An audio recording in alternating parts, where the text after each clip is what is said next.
Right now, officers from dozens of police departments from across the state are fanning out across Houston. We captured a caravan arriving today in town.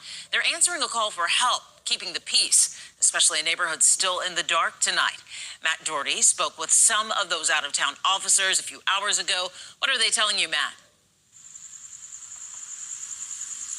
The officers I met with earlier say they were ready to come to Houston, especially after that deputy was murdered last night.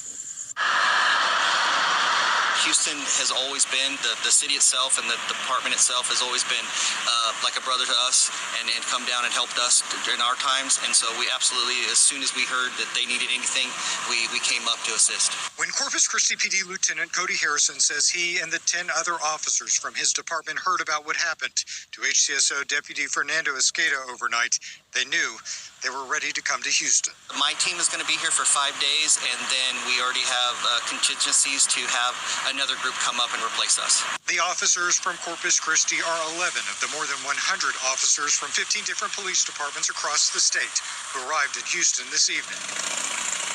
We're going to be working 6 p.m. to 6 a.m. Okay, so overnight. Yes, graveyards. The idea is to pair one of our officers with one of the Houston Police Department officers that knows the area and just provide cover and support for various calls. Lieutenant David Bacareza is among the 20 officers from the San Antonio Police Department who have come to help. Providing public safety, looking out for our first responders. This is the first time the law enforcement mutual aid model is being used. As the lights have remained off in large parts of the city for days, police say criminals have taken advantage. The murder of Deputy Esqueda was an escalation of the lawlessness, officers say. The city of Houston and the state of Texas has never had a stronger relationship than we have today. The officers say their assignments could include patrolling streets, responding to calls, directing traffic at non-working stoplights, or even community outreach. Now, those additional officers will also be able to provide some much-needed relief for our HPD officers who need to attend to their own families and some of their personal needs after the hurricane. Back to you. Let's take it from here. They're answering a call for help keeping the peace. Shalom, shalom. I want to give our praises, glory, and honor unto Yahweh, Bahasham Yahweh Shai, Bahasham Rakah HaKodash. Double honors to the apostles and elders of Great Millstone. Peace, blessings, and salutations unto the hopefully elect. All right. Especially neighborhoods still in the dark tonight. All right, yeah, I just wanted to do a, quick video, man, just going into what's been going on down here in Texas, in Houston, more specifically, as far as the power outages, after the Hurricane Beryl, came through. So yeah, it's been a lot of stuff going on during these power outages, man, in these neighborhoods. There's been a lot of robberies, break-ins at night, at night. Even one of my coworkers said somebody broke in their home while you was asleep. You know what I'm saying? So yeah, and they reported like homicides been going up, like 7 to 8 homicides for the past couple of days. You know what I'm saying? And in the video that I had, showing, they even called in law reinforcements out here, over 100 police officers, you know what I'm saying?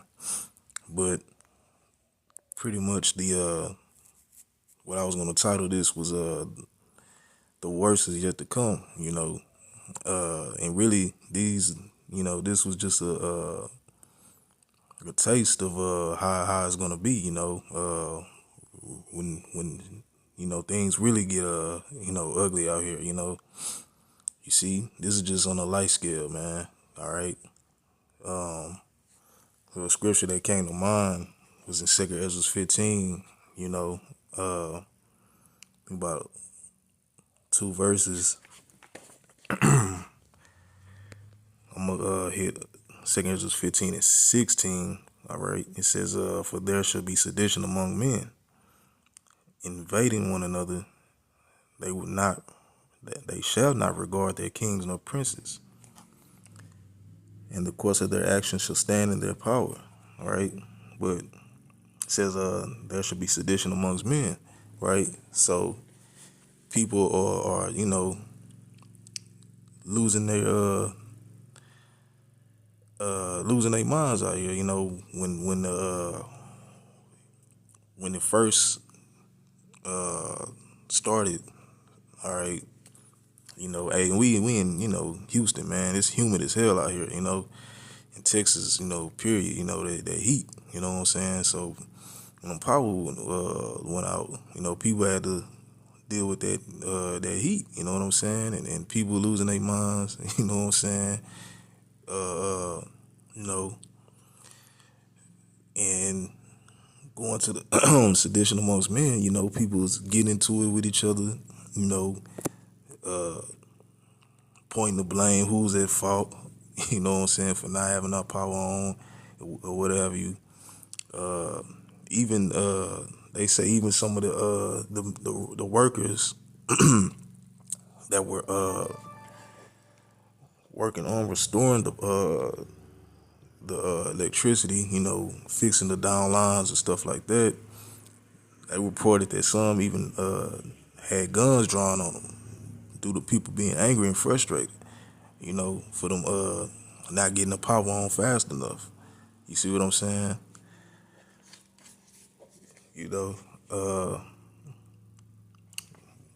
And then I'm gonna hit this verse,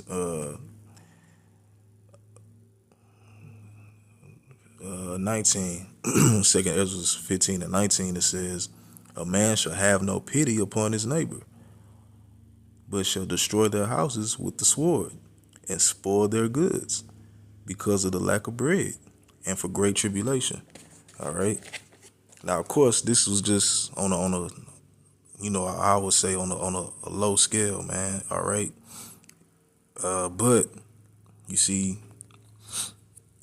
a lot of businesses, a lot of stores is closed. All right.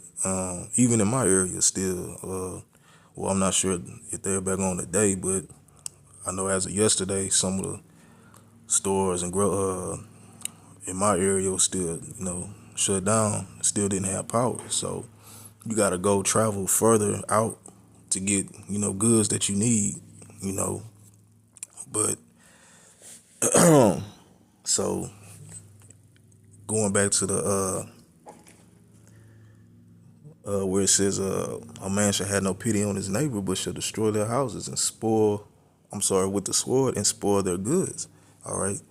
So yeah, it's been a lot of break-ins, people getting robbed. All right. Hey, they got the generators going, and you know what I'm saying? People using them as targets, man. All right. Or going in and ravishing what they have, man, food or whatever it is, right? You see, because supplies are scarce, So it's just how it's gonna be, as the scriptures go into, when the power grid really gets shut down, You see what I'm saying? And it's like in the movie The Road, or the Book of Eli. You know what I'm saying? For examples, all right. It's gonna be similar to that, but on a much more amplified scale, man. Okay. But as the days been going on, yeah, some places been power's being restored, or what have you. So hey, once it's said and done, what's gonna eventually happen? Everybody's gonna go back to the regular old programming, man. All right. You see, but hey, it's gonna come a time where there's gonna be no going back to normal. There's it's gonna be over with, man. The time of Jacob's trouble. All right. You see what I'm saying? So, yeah, this was just, a taste of what's to come, man. All right. You know, and ultimately, it's all done by the will of Yahweh Ba'ashem Yahweh Shai. All right. You see what I'm saying? So, I'll finish this verse out once again. 2 Ezra 15 and 19, it says, "And a man shall have no pity upon his neighbor, but shall destroy their houses with the sword." Okay. Oh, and another thing too, because a lot of people may be going to stores and stock up on goods, hey man, hey, you being watched. Okay, you never know, man. People be watching you, waiting on you. It's been cases of that happening out here, you know what I'm saying? Before, people go to the stores, they buy a big bulk, goods, and you have people just, watching them and following them home. You know what I'm saying? You see? So yeah, all these things, take place, man. You see? It says, "A man shall have no pity upon his neighbor, but shall destroy their houses with the sword, and spoil their goods because of the lack of bread, and for the great tribulation," right? So in that day, it's gonna be every man for themselves, man. You could be next door neighbors. Your neighbor may have, a buku amount of food and water stored up that you know of, but you and your family, y'all don't have much. And times get desperate. What you think is gonna happen? You know what I'm saying? All of that buddy stuff gonna be out the window. You know what I'm saying? You gotta take care of you and yours. You know what I'm saying? That's all the scriptures are saying. They shall have no pity upon his neighbor, man. All right. So, hey, this is what's gonna happen, man. All right. You see? Right? And to say this as well, and in closing, hey, we have Yahweh Ba'ashem Yahweh Shai on our sides, man. That's why whenever we're put in these types of situations, we don't bug out and lose our minds like these other people out here, man. All right. First thing we do is we pray. All right. You know what I'm saying? Yeah, a lot of us, here, our power was out for a couple of days. Some brothers just came on, so just to say that as well. Hey, we have our strength and hope and faith in Yahweh Ba'ashem Yahweh Shai that he, that we're gonna be taken care of, man. All right, which we were during this current situation, and we been through worse. Of course, Harvey. You know what I'm saying? Other situations happening out here. That was a lot more. That had a lot more devastating impact. You know what I'm saying? But the Lord got us through all of that. You know what I'm saying? And in the times to come, all right. As I stated, Jacob's trouble is on the way, right? You see, and if you don't have Yahweh Ba'ashem Yahweh Shai, if you don't have His word, all right, all this faith, in the Lord, man. Now in that time, yeah, you're gonna be subject to being in great confusion, being overcome by the trials or tribulation. Okay, you see, running to Esau for help. You know what I'm saying? Begging Esau to do something. Right?